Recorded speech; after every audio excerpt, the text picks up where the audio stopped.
2 minutes. 2 minutes. Tapos mag-pray pa ako. Sige, ako si Brother Ferdinand Rebanyo.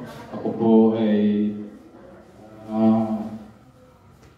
malapit na po senior. 59 years old. 59 years old. Tapos almost 32 years na po sa Kuwait. Dumating ako dito, magandang lalaki. Wow! Ngayon maganda pa rin. Akala ko ngayon lalaki pa rin. Dito ko po na-meet yung aking may bahay. Dito po kami nagliligawan sa Kuwait. Dito rin po pinanganak yung aking 3 anak. Tapos, dito na tayo, alam na yung una. Kailan ako nag-join kung ano yung haba ng aking pagdalo. Putol-putol kasi 2 times. 1994, nag-umpisa po ako sa gawain. Meron akong mga classmate dito na nag-join sa gawain. Brother Manny, Sister Tess, magkasama po kami noon sa intercessory 1994. Ang purpose ko talaga dito sa pag-join, hindi talaga yan. Kundi kung paano, kinata kasi ako, nakita ko yung asawa ko, pero hinubog po ako ng Diyos. Amen. Pag-join ko po sa SPW, hindi ko po alam kung paano po yung purpose ko. Hindi ko alam. Dati, sabi nga, laman din po ako ng kalsada. Maraming bisyo. Yung faith ko dati sa pagsisimba, hindi ko rin alam. Ang gawain po ang nagturo sa akin para magiging maunawaan ko yung Catholic faith.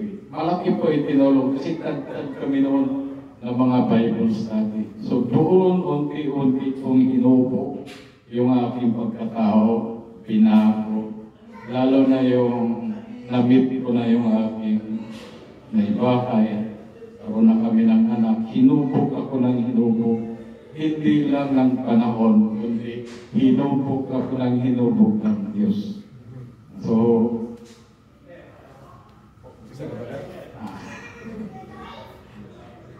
nag-join po ako 1994, ito classmate ko yan.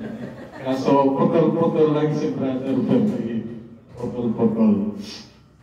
Ngayon, ito na yun.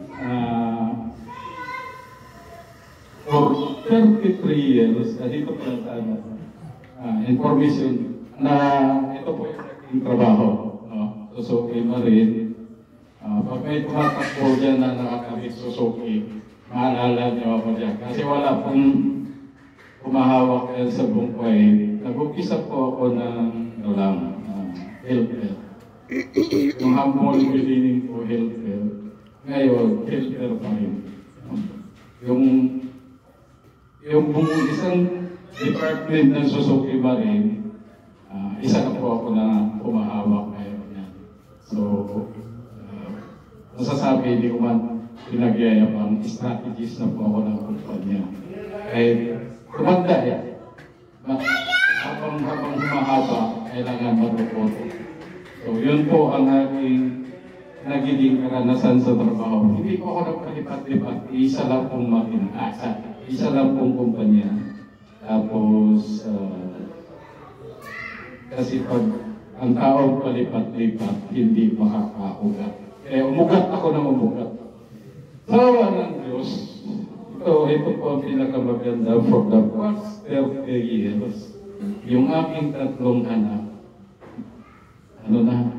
nahubog na sila. Dahil po sa gawain, sa daming aral namin sa gawain, nahubog ko po yung aking pamilya, aking mga anak. So, tatlo po sila ngayon. Tatlo po sila na masasabi ko na the best investment sa buhay ko. Kasi ito palang pinakamasaya. Pag nahubog mo ang tatlo mong mga anak at napatapos mo, that is the greatest investment. Kasi Amen. failure po ang pakiramdam ng isang tatay pag nakita ko ang mga anak ko napakalat-kalat sa kanya. So, tinokos ko po. Kaya na? Kakain na ba? Ngayon, ito. So, katin, saan ministry ka ka-joy? Floating. Ano? Floating. Floating. Floating ano? Ano, mag-pray na.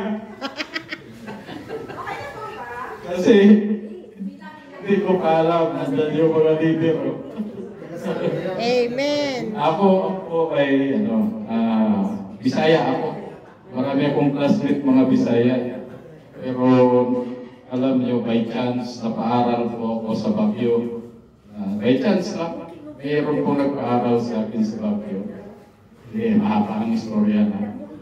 Tapos, doon ako, natuto ako mag-Ilocano. Pero ang ano ko talaga Bisaya. So, ang asawa ko, Ilonggo.